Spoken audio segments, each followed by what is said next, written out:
नेता था ही नहीं जो पूरे राष्ट्र की बात करे। और आखिरकार इसके उपरांत जो जब देखते हो यहाँ पे एक राष्ट्र की अगर जो आधुनिक भारत में आज़ाद करवाने में देखिए गांधी का बहुत बड़ा रोल है इसमें। गांधी जी का, महात्मा गांधी जी देखिए सभी काम बहुत सब ठीक ठाक है उनका, बहुत बढ़िया। और सबसे बड़ा काम इनका गांधी जी का यही है कि उन्होंने इस राष्ट्र को एकत्र, क्योंकि सभी को एक व्यक्ति को ऐसा चाहिए जो पूरा राष्ट्र के सभी नागरिक से जुड़ सके, तो वह काम किन्होंने किया? महात्मा गांधी जी ने किया ये काम। अब महात्मा गांधी जी का काम देखिए इन्होंने क्या करा कि इन्होंने पूरे भारत को और इनको लाने वाले जब ये भारत आते हैं, इनको जो सबसे पहले इनके देखोगे कि यह जो है सबसे पहला इनका आंदोलन सफल हुआ बिहार के चंपारण में, ठीक है। तो उन्होंने कृष्ण जो थे रामकृष्ण मिश्रा जी, उन्होंने कलकत्ता के जब अधिवेशन में, कांग्रेस अधिवेशन में जाते हैं तो वहाँ से कहते हैं भैया हमारे यहाँ भी आइए।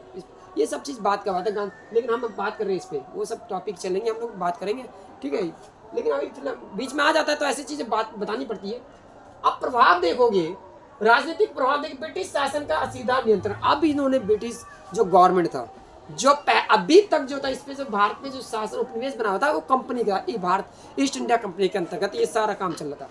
जब ब्रिटिश गवर्नमेंट को ये लगा कि नहीं ये काम ये सही से नहीं कर रहे, तो सीधा का सीधा इन्होंने अपने नियंत्रण में ले लिया अपना ये जो भारत के सभी शासन को क्या करा, अपने अधीन ले लिए सीधा ब्रिटेन ने, ब्रिटिश गवर्नमेंट ने। और वहां पे एक जो है रानी विक्टोरिया को जो है यहाँ पे भारत को अपने जो है भारत पे शासन करने के लिए रानी विक्टोरिया को मुख्य रूप से दायित्व दिया गया। और इनमें से एक प्रमुख दायित्व और उभर गई, इसका राजनीतिक प्रभाव ये रहा, एक वाइस राय का जो है दायित्व भी आया सामने। वाइस राय का काम है कि भैया यहाँ तक जो भी शासन चल रहा है, जो भी देश में चल रहा है, उसका जो भी जानकारी है वो जो है विक्टोरिया को दिया जाए, और यह जो इस प्रकार से इस राष्ट्र को संचालित किया जाए। अब सैन्य प्रभाव देखिए, क्या सेना का पुनर्गठन, इनको लगा कि पहले जो थे सेना जो थे भारतीय अधिक सेना थी, जिसके कारण हम लोग जो है हमारे लिए अब भविष्य में हम लोगों को ये क्षति पहुंचा, इन्होंने इतना क्षति पहुंचा दी।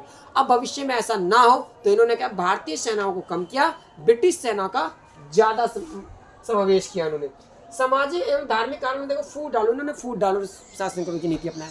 फूट डालो शासन करने की नीति क्या, इन्होंने कहा भैया ऐसा है, ये धर्म अधिक है मजबूत है, ये धर्म छोटा है, या मतलब जो है किसी तरह जो है जैसे कि राज्यों के बीच में, दो राज्यों के बीच में लड़ाई करवा दिया, जो कि हमने राजनीतिक बारे में बताए थे किस प्रकार से दो छोटे छोटे राज्यों के साथ जो मिलकर जो है बड़े राज्यों को मिला के इस प्रकार से इन्होंने वो करा, फूट डालो कर।